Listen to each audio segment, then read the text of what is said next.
Assalamualaikum warahmatullahi wabarakatuh. Saya Mutawifah Hazwani. Sekarang ni kita berada di pameran pada hari yang terakhir. Pada hari yang kelima lah kita pameran memahkotakan Rasulullah SAW. Seperti mana yang para jemaah semua penonton yang boleh kita lihat, inilah situasi sekarang. Yang mana ramai pengunjung daripada pagi sampai ke petang. Dan insya-Allah kita akan tutup pada malam hari. Dekat sini kita boleh tengok ramai daripada penduduk Negeri Sembilan yang datang, tak kira tempat. Dah ada tadi ada jemaah yang ada pengunjung daripada Johor Bahru. Dan ada daripada KL, ada daripada Selangor, subhanallah. Dan inilah situasi semasa Masjid Quba merupakan masjid yang pertama. Kalau adik Tina tengok yang warna putih ni, yang ni daripada gambaran tepi.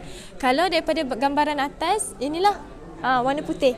Jadi Masjid Quba ni ialah masjid yang pertama Rasulullah SAW kita bina. Jadi waktu tu cerita dia Rasulullah SAW daripada Mekah pergi ke Madinah. Jadi Rasulullah SAW berhenti dekat satu perkampungan Quba. Jadi perkampungan Quba tu sempena nama telaga. Jadi dekat situ Rasulullah SAW duduk kat sana selama 4 hari. Hari pertama Rasulullah SAW dia bina Masjid Quba. Kalau adik tengok Masjid Quba ni, ada riwayat mengatakan hadis Nabi papah batu dengan badan Nabi sehingga Nabi bengkok. Tubuh Nabi baginda SAW bengkok untuk membina Masjid Quba. Tapi ni gambaran yang semasa lah. Dulu bukan berbentuk beginilah. Jadi kali itu Masjid Quba. Dan Masjid Quba ni masjid yang dibina ke atas dasar takwa. Yang mana dalam surah At-Taubah ayat 108, A'udzubillahi minasyaitonirrajim, la masjidun ussisa 'ala taqwa min awwali yaumin ahaqqa an taquma fihi. Maksudnya sesungguhnya masjid ni dibina atas dasar takwa sejak hari pertama lagi. Maksudnya sejak hari pertama dibina dah didirikan atas dasar takwa. Maka lebih patut kita solat di situ. Dekat sini kalau Hajah pernah pergi umrah? Pernah, subhanallah. Pada tahun bila tu Hajah? Oh, subhanallah. Jadi kalau kita pergi umrah, kita mutawif akan pergi singgah ke Masjid Quba. Sebab Nabi Muhammad SAW dia selalu pergi ke hari Sabtu, ataupun ada riwayat mengatakan hari Isnin ataupun hari Khamis. Nabi Muhammad berwuduk daripada rumah, pergi solat di Masjid Quba, dan Nabi Muhammad pahalanya ialah seperti kita menunaikan umrah. Inilah antara fadilat Masjid Quba. Dekat bawah ni kalau adik Tina tengok, nampak tak yang ni, yang pacak ni? Teka, apa tahu tak apa dia? Makan sahabat. Makan sahabat. Kubur. Ni kubur. Tengok ni. Kubur. Kubur. Ni kubur syuhada. Makam sahabat. Jadi kalau kita tak sama dengan Mekah sekarang. Saya pergi dulu tak ada lagi pembangunan mana sekarang. Ya betul. Kubur sahabat macam tu dia tak ada panas sekarang sudah naik. Ya betul Haja. Betul, dulu beza daripada sekarang. Jadi dekat perkuburan Baqi' ni sebenarnya ada cerita tentang Rasulullah SAW yang saya suka untuk kongsikan. Rasulullah SAW dia pernah datang ke perkuburan Baqi', dia bermain dengan lidi dekat tanah. Lidi ataupun kayu, dia main dekat tanah. Dia kata, aku rindukan ikhwanku. Macam tu. Jadi Rasulullah SAW sampai menangis, sampai menitik air mata. Jadi sahabat tanya, ya Rasulullah, bukankah kami ikhwanmu? Tapi Rasulullah kata, bukan, kamu sahabatku. Ikhwan yang Nabi maksudkan ialah, ikhwanku ialah orang yang mencintaiku tapi tidak pernah berjumpa denganku. Jadi macam tu. Jadi maksudnya kitalah yang Allah maksudkan, yang Rasulullah SAW maksudkan. Jadi adakah kita mencintai Rasulullah seperti mana Rasulullah mencintai kita? Itulah tentang sedikit tentang sejarah perkuburan Baqi'. Perkuburan Baqi' juga Saidina Uthman bin Affan dimakamkan di sini. Sahabat pertama yang dimakamkan di perkuburan Baqi' ialah Allahumma salli Muhammad wa ali Muhammad, Uthman bin Maz'un daripada golongan Muhajirin. Ni antara tetapi kuburan Baqi' lah. Adik tengok tak yang ni? Nampak tak yang ni? Yang ni gunung tau. Teka gunung apa? Pandailah adik-adik akak ni. Akak tak payah cerita lah. Semua dah pandai dah ni. Tak payah cerita lah. Okey, gunung ni, Gunung Uhud tau. Kalau adik tengok kat sebelah sana, kalau tengok nampak tak kat sebelah sana? Yang tu lah gambaran Bukit Uhud. Kalau adik nak tahu, okey, yang ni Bukit Uhud ni. Bukit Uhud ni kan, bukit yang paling besar dan paling panjang dekat Madinah. Jadi kalau kita pergi Madinah, kita akan pergi kat sini.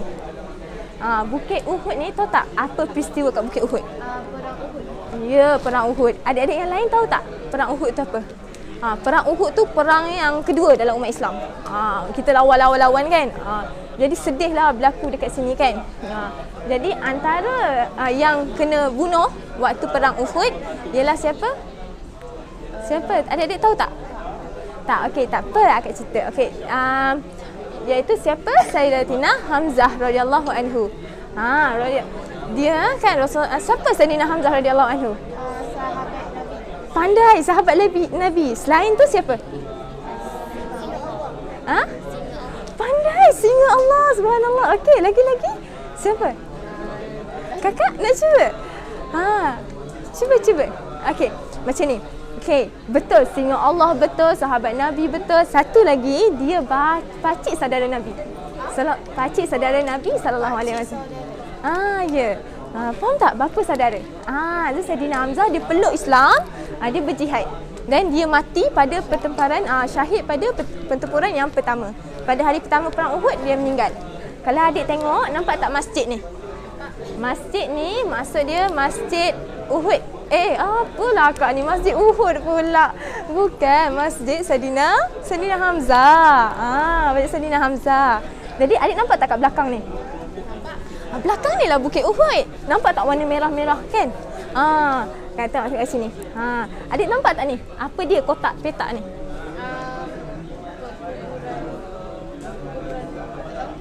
Pandai. Adik pandai. Akak suka Batrisha. Akak suka, semua akak suka. Okey, yang ni kan. Yang ni kalau ni nampak macam padang bola jaring kan? Macam padang permainan kan? Tapi bukan tau. Kat sini tempat perkuburan para syuhada. Maksud dia para sahabat yang meninggal waktu Perang Uhud dikebumikan dekat sini. Dikebumikan kat sini. Jadi kalau kita pergi Madinah, kita boleh tengoklah dekat sini. Okey. Faham tak? Jelas tak? Jelas. Nanti adik-adik semua balik, nanti pergi sekolah cerita kat kawan. Biar semua sayang Rasulullah. Bila semua sayang Rasulullah, kita dapat masuk sama-sama syurga. Okey? Jelas tak? Jelas. Namanya Kota Khaybar. Ada daripada datang sini? Akak dekat tepi sini. Okey. Dengar ke? Jelas ke suara? Dengar. Okey, alhamdulillah. Okey, ni Kota Khaybar. Kota Khaybar ni berlaku pada 7 Hijrah, selepas peperangan Ahzab. Ceritanya ialah Nabi Muhammad baru selesai buat perjanjian Hudaibiyah. Nabi Muhammad selesai buat perjanjian Hudaibiyah, Nabi Muhammad pun balik ke Madinah. Nabi Muhammad menetap di Madinah waktu itulah. Okey, menetap di Madinah. Nabi Muhammad pun isytiharkan perang untuk pergi perang Khaybar. Perang Khaybar ni antara salah satu perang yang diisytiharkan secara terang-terangan. Jadi bila Nabi Muhammad isytiharkan perang dan Nabi Muhammad janjikan kemenangan, kita insya-Allah kita akan menang. Macam tu. Jadi bila macam tu dikumpulkan, dibuat preparation, dibuat persediaan untuk nak pergi berperang ke Kota Khaybar ni. Buat Kota Khaybar. Jadi Kota Khaybar ni pula ialah tempat kubu pertahanan orang Yahudi yang terdiri daripada Bani Nadir dan Qunaytah. Yang mana kalau dengar tadi, kalau Mutawif Rashid tadi Abang Rashid ada cakap tadi, dia diusir daripada Madinah. Dia diusir daripada Madinah sebab jahat sangat. Jadi dia datang ke sini, Kota Khaybar, dia duduk kat sini. Jadi Kota Khaybar ni pula sangat kaya, sangat teknologi apa orang kata waktu berperang dulu kan, kau tengok, kalau ada tengok situ kan, ada sangat hebat dari segi teknologi peperangan, senjata semua. Jadi Nabi Muhammad ni terus pergi bertolak. Jadi waktu tu tentera Islam hanya 1,400 orang sahaja. Sebab apa? Sebab yang 1,400 orang tu yang daripada perjanjian Hudaibiyah. Yang ikut perjanjian Hudaibiyah, ikut serta dalam peperangan Khaybar. Kenapa berjadi macam tu? Sebabnya dekat kalangan masyarakat Madinah waktu tu ada golongan munafik. Waktu tu kita tak tahu mana satu golongan munafik, betul tak? Kita tak boleh nak tunding jari. Tapi Nabi Muhammad mestinya dia tahu kan. Tapi mana boleh kita tu kan, sebagai pimpinan Nabi Muhammad kata hanya yang ikut hanya 1,400 orang. Jadi bertolak. Dia bertolak. So golongan munafik ni ada yang diketuai oleh Abdullah bin Ubay. Ada riwayat yang katakan Abdullah bin Salul. Dia bertolak daripada dia minta hantarkan berita dekat kota Khaybar. Dekat orang Yahudi Khaybar ni. Dia cakap Nabi Muhammad nak datang perang. Nabi Muhammad masih dalam perjalanan tapi berita dah sampai. Jadi orang Yahudi ni dah buat preparation. Dia orang dah ready dah. Okey, Muhammad nak serang. Macam tu. Nabi Muhammad kita lah. Jadi bila macam tu Nabi Muhammad buat strategi. Jadi Yahudi ni waktu tu dia minta pertolongan luar. Dia minta kabilah ni, Yahudi sana, minta kat sini, minta ni.